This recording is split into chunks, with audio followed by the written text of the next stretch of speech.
And now Egyptian level. So we've got 2 lines with the right hand. Okay, so I'm starting from the beginning. So this is a little bit of 2 scales here are used in this music. When you play D minor scale, I think you have learnt D minor, haven't you? I'm sure you have. That's the scale with the bridge, the B flat and the C sharp, like that. So at the very beginning, you've got that little bit of the scale, but not the same fingering as you would use in the scale. But you've still got those 2 black keys. Okay, and it's the same on the next line below. One thing to note is the 2 accidentals, the flat and the sharp, those notes recur again in the same bar. And you have to use those flats and sharps again on the same notes as well. So unfortunately in music, they're not written in for you both times. They're only written once, and you then are expected to remember them to use them again, all right? Only if it's in the same bar, all right? Once the bar line comes, if those notes are written again without the sharps and flats, you wouldn't use the sharps and flats, all right? The bar line cancels them, okay?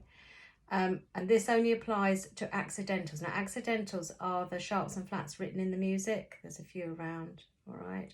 That's different to a key signature where you have the sharp or flat at the beginning here. That then applies, is a blanket application to the whole of the music. So you need to remember it all the time, all right? There's no reminders in the music. But these only occur as they're written. But there is this rule that if it's the same bar and the notes are repeated, you have to remember that that was a B flat there, so I need to make sure that's a B flat as well. Okay, so starting from the beginning then with the right hand, thumb on A, using the flat and the sharp, and using it on the way down again. Now this note is 4 beats, it's a semi-brief, and it's tied for an extra count. Then you lift the thumb and move it just 1 note down to G. You've got B flat there. Okay, I would watch the rhythm in that bar, because the tendency is after all these quavers that you play those all as quavers and not notice that there is a crotchet in the middle of that. So that would be 2 and 3, and you need to wait full length crotchet. And the second line, you've now got your second finger on A at the end, so you need to change it back to the thumb, because remember you moved down a key earlier. Now you've got repeat of that same bar, same melody again. Another semi-brief A, which is tied to an extra beat. Now this time I'm moving more than just 1 note, I'm moving down to E with my thumb. Then I'm playing E, F, G, G sharp, F and E. Watch out there very carefully. Now, where do we see that? Right, well that is part of your A minor scale. I'll play from down here. So when you get to the top of the scale, you go from F to G sharp to A, don't you? So that's a little bit of A minor creeping in there into the music. So I'll just play that again from the E. Here it is. Make sure you don't play the G in between. Right, so that's the right hand. The left hand really is not doing so much. So we start with a chord A and E, which is tied for a semi-brief plus a minim. That's 4 beats plus 2 beats. Then we've got a staccato chord.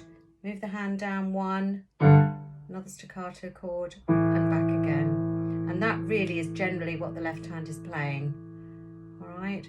So if you want to, once you've learnt the right hand, you can play it hands together, but you do need to count. And I would be writing into your music some of this counting here.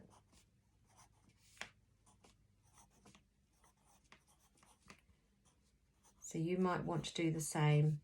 It's mainly where you've got ties or long notes where there's nothing happening, and you've got to make sure that you wait the right amount before you play anything. All right, so let me just show that to you, and maybe you can write some of that counting in. Okay, so here, this is all right, but here you've got to wait 2 beats before you move to play another left hand chord. All right, so both hands are just staying still. So it's up to you then to count those beats and come in on beat 3. Then the next bar again, both hands are still because that is a tie. All right, so you've got to wait that first count before you then play the right hand second beat. And then here again, both hands are just staying still, so you need to wait for 2 beats before you play the left hand note. So those places on the left, the next line the same, are trap places where people often go wrong with the counting. So I'll play it and I'll count this time. 1 and 2 and 3 and 4 and 1, 2, 3, 4, 1, 2 and 3, 4 and 1, 2, 3, 4. Next line. 2 and 3 and 4 and 1, 2, 3, 4. Move.